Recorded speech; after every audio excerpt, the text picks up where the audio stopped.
Itan lang. Kumbaga, tiis pogi. Pero pogi na nga daw, sabi ni Burrito, kaya tiis na lang. Oo, taste na lang. Tiis na lang yung ginawa. Hindi na kailangan magpapogi kasi pogi na eh. Taste na lang. Kyrie, Kelra, taste na lang.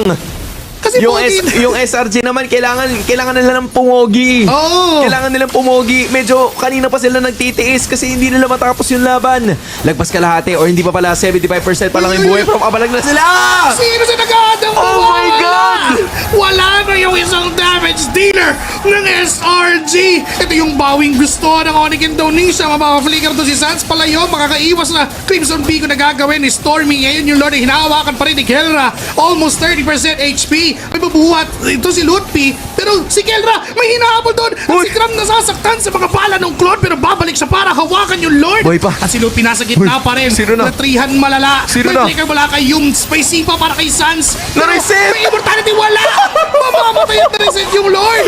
Ginagalawan pa unti-unti. Yung sayo ng Onyx Indonesia ay para pumatay. How? At ngayon para kunin yung Lord. Pero may Ayun minions sa niya. base. Nakakauwi si Kiboy para tumipensan si Lutpi. Pero tuloy pa rin Blazing Duet.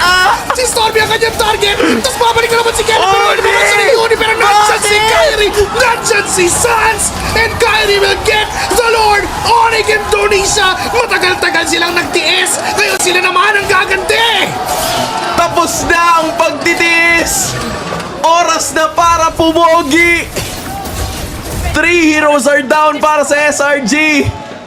Isang makunat. Actually, hindi pala. Dalawa silang hindi makunat. Pero meron silang kakaunting wave clear. May isang minion wave na nagmamarcha sa bandang gitna. Not Bumubuhay. enough time for them to do it. Can they still defend? 5 seconds si Yums ha. Pero kakayanin pa naman yata. Decent pa naman yung damage output. May Lord na nasustol pa sa baba. So kahit pa paano, ay makakahinga at makakapagdepensa ang SRG, not unless pipilitin na ng Onyx Indonesia. May minions na paparating doon sa taas at hawak na ni Kyrie yun. Ngayon, ang plano nila, kailangan nila makapagpatumba ng kahit isang inhibitor. Mabubuhay na ang lahat ng mga membro ng SRG and they will obviously try to defend as many inhibitors as they can. Pero kung kaya natin makalamang sa mga pwesto o makatabla sa pagbawas ng isa, yan at yan ang kanilang gagawin and I think that's exactly what they'll be doing. May +1 pa kasi dalawa yung napatumba nila. Kyrie sa pader. Naghanap ng proper timing para pumasok. At mukhang doon pupunta sa loob mismo. Kelra will secure Stormy. Bumibase lock ng Onyx Indonesia. Matagal silang nagtiis. Pero para tapusin ang Game 1 na nung mabilis. Onyx ID! Mana Spicy Boy, Mana Miracle Boy, this is Kelra! This is Kyrie! Ginalawan lang. Oh my God! Man, ang taga... 18, 19 minutes silang hirap na hirap. But when they got that winning Lord, when they got that winning Clash before that Lord, isang diretso lang minadali ng Onyx Indonesia. And you know what the best part is? Game 1 pa lang to. Beautiful! MLBB!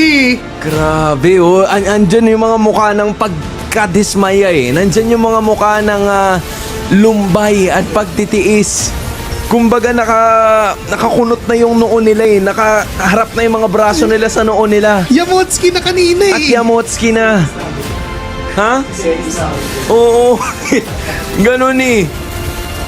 Pero Kumbaga nalungkot na si Kais, medyo sumaya ng konti. parang napangiti eh.